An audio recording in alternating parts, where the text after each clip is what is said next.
Scary Stories Collection, 5 Short Horror Stories.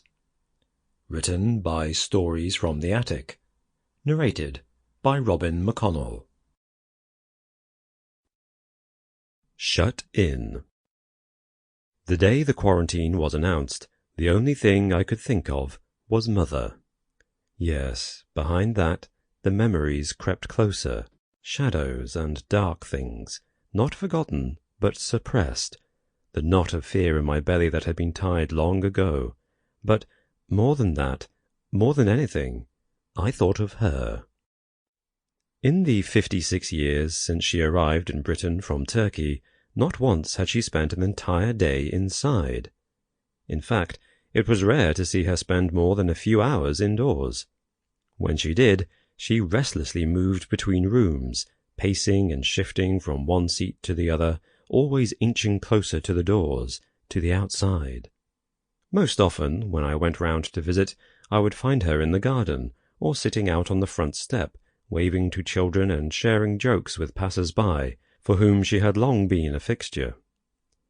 I had lost count of the number of times I'd been told by concerned neighbours that I should make sure to get your mother inside out of the weather, and also of the times she had scolded them for sticking their noses where they weren't wanted, and speaking to me on her behalf, as if she weren't there or in full possession of her faculties. "Why you talk to him?" she would shout, in a Turkish accent still as thick as the coffee she made, despite having lived in England for over 3 decades. "I am here. I'm not stupid. You want talk, you talk to me. If I want stay outside, I stay outside. None of your damn business." She would say this with a shake of the fist and a dismissive sucking of the teeth, a gesture I had never quite managed to master, but which I admired for its expressiveness. Once you heard that sound, you were in no doubt what it meant.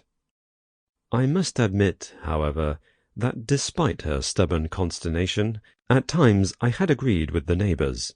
Once, during a particularly harsh winter, I had found her sitting on a deck chair on the front step with a blanket of snow draped over her.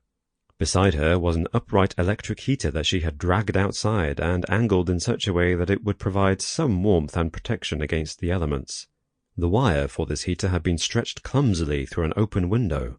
I stared at her, huddled and shivering in disbelief. Whilst I appreciated the fact that the heater was probably the only thing keeping the stubborn old bird from getting hypothermia, the threat of electrocution meant that we argued about it, and once she had finally calmed down, I made her promise not to bring the heater outside again. The next time I visited, she was sitting outside in the snow again, but she had kept her promise. This time, instead of pulling out the heater, she had smashed up a kitchen chair and built herself a fire. "There is only me here," she said when I asked why she decided to destroy the furniture. "Why do I need 6 chairs? Don't like sitting inside anyway." I suppose she did have a point. Around 5 years ago, a sympathetic few friends and I, who understood what Mother was like, had been forced to construct a 3-sided gazebo extension at the back of the house, the planning permission for which is still somewhat dubious. We built it, unbelievably, for Mother to sleep in. Over the past year she had been plagued by nightmares about the time before, and had steadfastly refused to sleep inside the house any longer.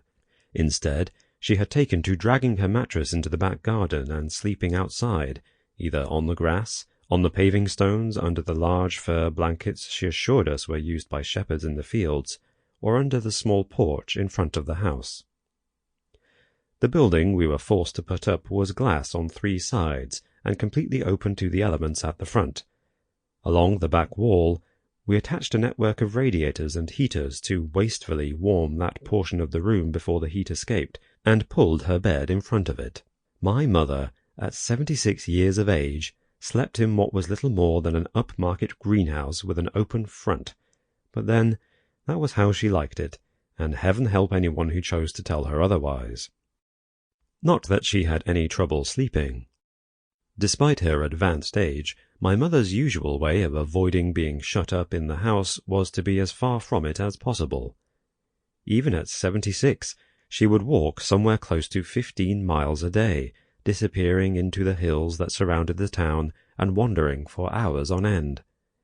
Whilst this might sound like cause for concern, and many would worry about their elderly relative, Sample complete. Ready to continue?